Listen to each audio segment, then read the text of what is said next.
Dear students, आज हम बात करेंगे प्लाज्मा मेम्ब्रेन पार्ट बी की, जिसमें कि कोशिका कला का विशिष्टीकरण है। तो हमने पहले वाले जो पीपीटी में देखा था कि किस तरह से जो कोशिका कला होती है, प्लाज्मा मेम्ब्रेन होती है, वो एक समतल होती है, यूनिफॉर्म होती है, सतिक रचना नहीं होती है और इसमें कोशिका की आवश्यकता के अनुरूप परिवर्तन होते रहते हैं। तो ये बहुत ज़्यादा फ्लेक्सिबल होती है। तो हमने पिछले लास्ट में पढ़ा था कि जो माइक्रोविलाई होते हैं वो किस तरह से सरफेस एरिया को इंक्रीज़ करते हैं, और माइक्रोविलाई के बाद में जो हमने देखा था कि जोनुला ऑक्लूडेंस प्रेजेंट होते हैं, जोनुला एडहेरेंस प्रेजेंट होते हैं, और उसके बाद में जो डेस्मोसोम्स की जो संरचना होती है, गैप जंक्शंस जो होते हैं, नेक्सस जो होते हैं। तो इस तरह से ये सारी की सारी जो संरचनाएं हैं ये विशिष्टीकरण बनाती हैं। और इनके जो फंक्शंस होते हैं, जैसे कि जो माइक्रोविलाई है उससे वो क्या करेगा कि इंक्रीज़ कर रहा है सरफेस एरिया को। तो इस तरह से वो लोअर जो वॉल्यूम जो है, कम एरिया में वो अवशोषण का जो कार्य करते हैं। उसके बाद में हम इसी क्रम में जो स्पेशलाइजेशन है इसमें हम देखते हैं कि जोनुलर एडहेरेंस प्रेजेंट होते हैं। ये जो जोनुलर एडहेरेंस होते हैं इनको हम इंटरमीडिएट जंक्शंस भी कहते हैं या बेल्ट डेस्मोसोम्स कहते हैं, और ये जोनुला ऑक्लूडेंस के नीचे होते हैं। जब दो सेल्स के जो प्लाज्मा मेम्ब्रेन निकट आ जाते हैं और उनमें एक गैप रहता है लगभग 15 से 20 नैनोमीटर्स का, तो यहाँ पे एक इलेक्ट्रॉन डेंस प्लेक बन जाता है जिसमें कि ग्लाइकोप्रोटीन प्रेजेंट होता है मेम्ब्रेन में। और यहाँ पे क्योंकि हम इसको नाम दे रहे हैं जोनुला एडहेरेंस, तो एडहेरेंस जंक्शंस मतलब स्पेसिफिक सेल एडिशन मॉलिक्यूल या ACAM, that is adherens specific cell adhesion molecule, या ई-कैडहेरिन प्रोटीन यहाँ पे प्रेजेंट होते हैं। और ये जो जोनुला एडहेरेंस जो होते हैं इसका अगर हम एक यहाँ पे डायग्राम देखें तो आप यहाँ पे देख सकते हो कि अलग अलग प्रकार के जो प्रोटीन्स हैं, जिसमें कि मायोसिन है, आपके ट्रोपोमिन है, योसिन है, एक्टिनिन है, विक्युलिन है, या एक्टिन कंटेनिंग जो माइक्रोफिलामेंट्स हैं वो यहाँ पे इंसर्टेड होते हैं प्लेक में। क्यों इंसर्टेड होते हैं? कि वो स्टेबलाइज करेंगे जंक्शन को, जो कि इपिथेलियल सेल्स में है, या आपकी फाइब्रोब्लास्ट सेल्स में है, या स्मूथ मसल सेल्स में है, या जहाँ पे उन सेल्स में जहाँ पे कि इंटरकैलेटेड डिस्क निर्मित हो रहा है। तो यहाँ पे ये जो येलो कलर में आपको दिख रहा है ये क्या है? दो अलग अलग सेल्स का प्लाज्मा मेम्ब्रेन है। इसको हम क्या कहेंगे? Membranes of adjacent cells. बीच में हम देखते हैं कि कैडहेरिन प्रोटीन्स प्रेजेंट होते हैं जो कि चेन की तरह इनको जोड़े हुए हैं। इन कैडहेरिन के साथ में आगे की तरफ रेड कलर में हमें दिख रहा है प्रोटीन कैटेनिन, और कैटेनिन को जोड़ रहा है विंकुलिन प्रोटीन, और उसके आगे आप देख रहे हो एक्टिन फिलामेंट्स जो तंतु हैं वो यहाँ पे प्रेजेंट हैं। तो ऐसी ही संरचना जो कि लेफ्ट साइड में है कैटेनिन की है, विंकुलिन की है, या अल्फा एक्टिनिन की है, या एक्टिन फिलामेंट्स की है, ऐसी ही संरचना हमें राइट साइड में दूसरी सेल के एडजेसेंट सेल में भी देखने को मिलती है। बीच में क्या प्रेजेंट है? Calcium ions. तो कैल्शियम आयंस की उपस्थिति बहुत अनिवार्य रूप से होती है। इसके बाद में आते हैं मैक्यूला एडहेरेंस या डेस्मोसोम्स, हम इन्हें कहते हैं। ये जो डेस्मोसोम्स होते हैं या इन्हें हम मैक्यूला एडहेरेंस कहते हैं, या हिंदी में हम इसको कहते हैं स्पार्ट डेस्मोसोम्स या आसंजन बिंदु स्थल। ये दो कोशिकाओं की प्लाज्मा झिल्ली के वृत्ताकार मोटे हो गए क्षेत्र होते हैं जो बटन के समान होते हैं, इसलिए हम इनको क्या बोलते हैं? बेल्ट डेस्मोसोम्स कहते हैं। और ये तंतुओं को जोड़ के रखते हैं। तो यहाँ पे बाईपार्टाइट स्ट्रक्चर्स हैं सेल मेम्ब्रेन्स के। एक अटैचमेंट प्लेक होता है जो कि एंकरिंग करता है टोनोफिलामेंट्स की, जो कि इंटरमीडिएट तंतु होते हैं। ये जो डेस्मोसोम्स होते हैं स्ट्रॉन्ग पॉइंट्स होते हैं जोड़ने के सेल्स के बीच में, और यहाँ पे जो स्पेस होती है बहुत कम होती है, 25 to 35 नैनोमीटर्स होती है। ये जो डेस्मोसोम जो कोर होता है इसमें कैडहेरिन मॉलिक्यूल्स मीडिएट करते हैं सेल टू सेल एडिशन। तो कैडहेरिन मॉलिक्यूल्स, या आपसे एग्जाम में भी पूछा जा सकता है कि कौन से मॉलिक्यूल्स आपको मैक्यूला एडहेरेंस में एक कड़ी के रूप में पाए जाते हैं, तो वो कैडहेरिन मॉलिक्यूल्स होते हैं। और कौन से फिलामेंट्स इनको जोड़ के रखते हैं? टोनो फिलामेंट्स इनको जोड़ के रखते हैं। अगर हम इनका स्ट्रक्चर देखें तो ये जो प्लेक बनता है इनर सरफेसेस में सेल के अंदर की ओर जो ज्वाइन करता है डेस्मोसोम्स के द्वारा। इनमें एक मिक्सचर होता है इंट्रासेलुलर अटैचमेंट प्रोटीन्स का, और ये इंट्रासेलुलर अटैचमेंट प्रोटीन्स हैं डेस्मोप्लाकिन्स और प्लैकोग्लोबिन, जो कि इंटरैक्ट करेंगे। इंटरैक्शन अब इनका किन के साथ होगा? जो तंतु वहाँ पे प्रेजेंट हैं, और जो तंतु यहाँ पे प्रेजेंट हैं वो हैं टोनोफिलामेंट्स या इंटरमीडिएट फिलामेंट्स, ये यहाँ पे प्रेजेंट होते हैं। तो ये क्षेत्र कैसा है? बलकृत दबाव वहन करने वाले अंगों की कोशिका कलाओं में अधिक पाए जाते हैं। अब हम बात करेंगे एडहेरेंट जंक्शंस, जिनको हम फोकल एडिशन कहते हैं, जो कि ज्वाइन करते हैं सेल को एक्स्ट्रा सेलुलर मैट्रिक्स में। अब ये जो ज्वाइनिंग होती है ये फिब्रोनेक्टिन रिसेप्टर्स के द्वारा होती है, क्योंकि ये एपिथेलियल सेल्स हैं, वहाँ एक्स्ट्रा सेलुलर मैट्रिक्स प्रेजेंट होता है। अब सेल के बाहर की ओर अगर हम डायग्राम में देखें तो यहाँ पे क्या दिख रहा है आपको? Fibroblast cells. इसको अगर हम बड़ा करके देखें तो क्या दिखाई दे रहा है? साइटोसोल ऊपर की ओर दिखाई दे रहा है, नीचे आपको एक्स्ट्रा सेलुलर मैट्रिक्स दिखाई दे रहा है।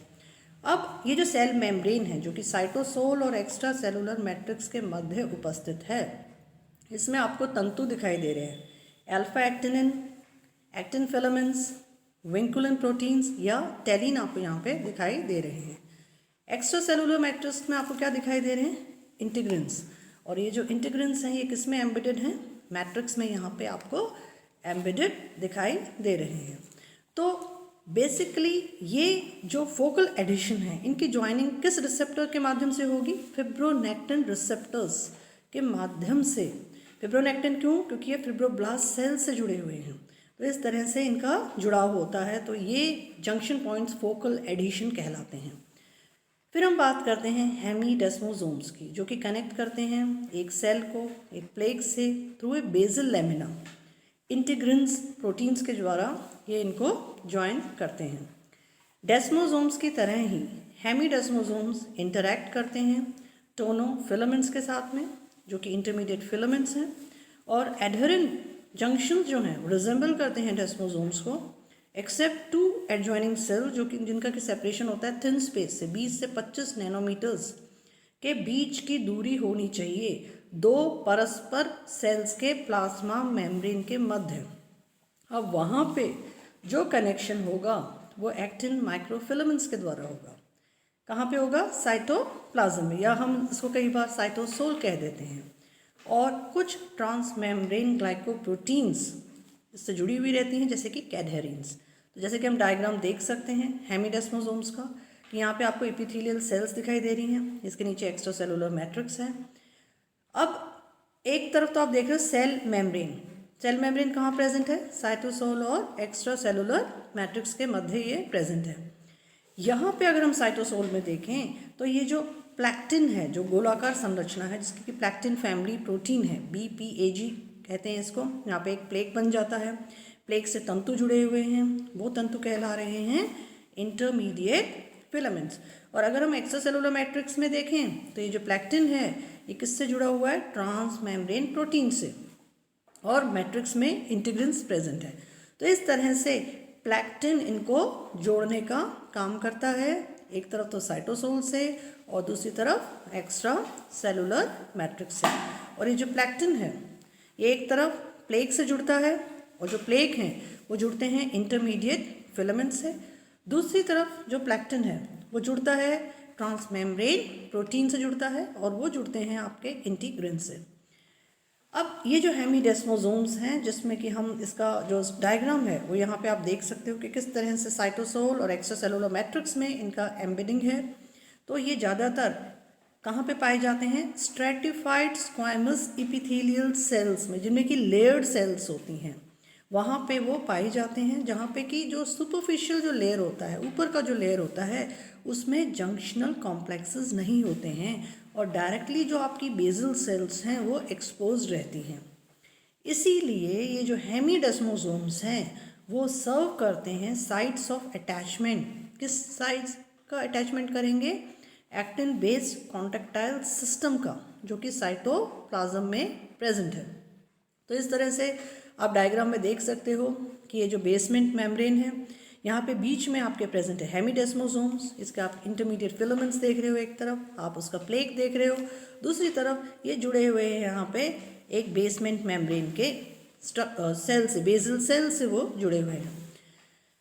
कमिंग टू द नेक्स्ट, जैसे कि हम देखते हैं कि न्यूरॉन्स किस तरह से इम्पल्सेस को ट्रांसमिट करते हैं, ऐसे ही प्लाज्मा मेम्ब्रेन में जो सूचना है उसको कैसे प्रेषित किया जाएगा, it is through gap junctions. और गैप जंक्शंस का दूसरा नाम है नेक्सस। ये क्या करते हैं, सेपरेशन करते हैं सेल्स का। 2 से 3 नैनोमीटर्स की दूरी होनी चाहिए, जिससे कि सेल जो है, जो भी सूचना है, सूचना कैसे प्रेषित होगी, या तो इलेक्ट्रिकल माध्यम से या केमिकल माध्यम से सूचना जो है वो प्रेषित होगी। तो इलेक्ट्रिकल और केमिकल जो कम्युनिकेशन होगा वो सेल्स में गैप जंक्शंस के माध्यम से होगा, जैसा कि हम इस डायग्राम से देख सकते हैं कि जो प्लाज्मा मेम्ब्रेन है 2 सेल्स के, तो यहाँ पे बीच में क्या है, आपके एक्सटर्नल मेम्ब्रेन सरफेस प्रेजेंट है। और अगर हम दोनों प्लाज्मा मेम्ब्रेन्स को देखें तो एक तरफ अगर हम लेफ्ट साइड में देखें तो अंदर प्लाज्मा मेम्ब्रेन के क्या होगा, साइटोप्लाज्म। तो ये वाला जो प्लाज्मा मेम्ब्रेन का हिस्सा है क्या कहलाएगा, साइटोप्लाज्मिक मेम्ब्रेन सरफेस। यहाँ पे आप देख रहे हो कि कनेक्शंस प्रेजेंट हैं, ये अरेंज्ड होते हैं इनटू कनेक्शंस।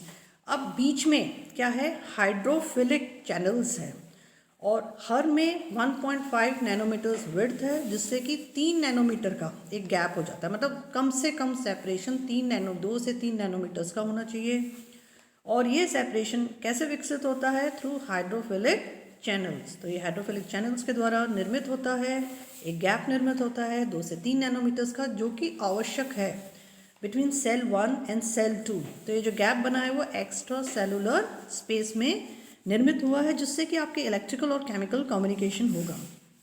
अब ये जो नेक्सस है वो एक ऐसा स्थल है जहाँ पे कि एक्चुअल जो सेल मेम्ब्रेन्स हैं उनमें एक गैप से सेपरेटेड हैं। ये जो ब्रिजिंग है ये कनेक्शन के द्वारा है और ये टाइटली पैक्ड होते हैं। कनेक्शन कैसे होते हैं, टाइटली पैक्ड एक संरचना होती है जो कि 7 नैनोमीटर तक विड्थ की होती है, जिसमें सिलेंड्रिकल संरचनाएं उपस्थित होती हैं दोनों ही सेल मेम्ब्रेन्स की, जिससे कि एक गैप विकसित हो जाता है जो कि हाइड्रोफिलिक चैनल के द्वारा होता है 3 नैनोमीटर्स का, जिससे कि छोटे जो स्मॉल मॉलिक्यूल्स और जो आयंस हैं उनका पैसेज यहाँ से हो सके।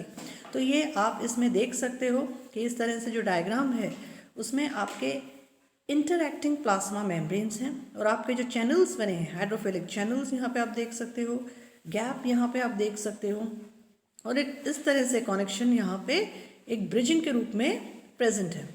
अब ये जो कनेक्शंस होते हैं प्लाज्मा मेम्ब्रेन के, ये क्या काम करते हैं, लिंक करते हैं, जिससे कि एक कंटिन्यूस पोर बन सके, जो कि इंटरसेलुलर जो जगह हैं, जो अवकाश है 2 प्लाज्मा मेम्ब्रेन्स के बीच में, अर्थात 2 सेल्स परस्पर निकट आ गई हैं तो उसमें गैप हो गया। अब वहाँ से एक सेल से दूसरी सेल में जो भी आपके आयंस हैं, कैटायंस हैं, एनायंस हैं, या आपका जो एटीपी जो सोर्स है, source of energy cyclic AMP है, या आपके जो पदार्थ हैं रिक्वायर्ड एमिनो एसिड्स हैं आपके, या आपके स्मॉल बायोमोलिक्यूल्स हैं, उनका जो पैसेज होगा वो अब इस इंटरसेलुलर गैप के माध्यम से ही होगा, क्योंकि ये साइट्स हैं इलेक्ट्रॉनिक कपलिंग की।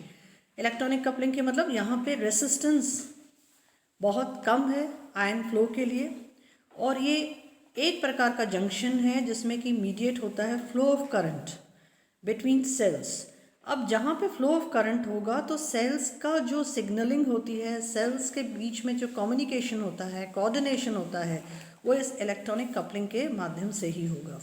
ये जो इन्फ्लक्स होगा कैल्शियम आयंस का, इससे रिजल्ट होता है, जैसे आपके कैल्शियम आयंस आए तो उससे क्या होगा, क्लोजर हो जाएगा इन हाइड्रोफिलिक चैनल्स का, जिससे क्या हो जाएगा, प्रिवेंशन हो जाएगा spread of damage to other cells. तो ये बहुत सारी सेल्स में प्रेजेंट होते हैं, कुछ इसके एग्जाम्पल्स हैं जैसे कि ऑस्टियोसाइट्स हैं, कार्डियक मसल सेल्स हैं, एस्ट्रोसाइट्स हैं, स्मूथ मसल सेल्स हैं, या एंडोक्राइन सेल्स हैं। जब हम ऑन्कोलॉजी का अध्ययन करते हैं तो हम देखते हैं कि जो कैंसरस जो सेल्स हैं उनमें गैप जंक्शंस नहीं होते हैं, इसलिए जो सेल्स हैं वो कम्युनिकेट नहीं कर पाते हैं कि भी हमें अपना अभी माइटोसिस एक्टिविटी को बंद कर देना चाहिए। तो इसलिए कैसे होता था, अनियंत्रित आपके विभाजन होता रहता है, अनकंट्रोल्ड ग्रोथ होती रहती है।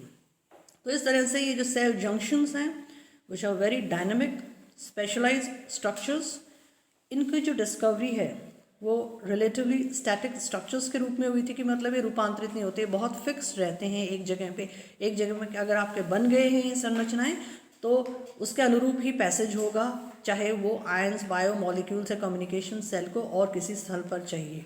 लेकिन बाद में ये पता चला कि ये कैसे हैं, unchanging, they appear to have a consistent unchanging structures when viewed with electron microscopes. अब जो नई टेक्निक्स हैं उन्होंने ये रिवील किया जो प्रोटीन्स होते हैं वो मूव इन और मूव आउट कर सकते हैं, जिससे कि हम सेंस कर सकते हैं कि इंटरसेलुलर एडिशंस कैसे हैं। जैसे कि दो प्रोटीन्स अगर मूव कर रहे हैं एडहेरेंट जंक्शन से, तो वो मूव कर रहे हैं न्यूक्लियस में टू रेगुलेट जीन एक्टिविटी।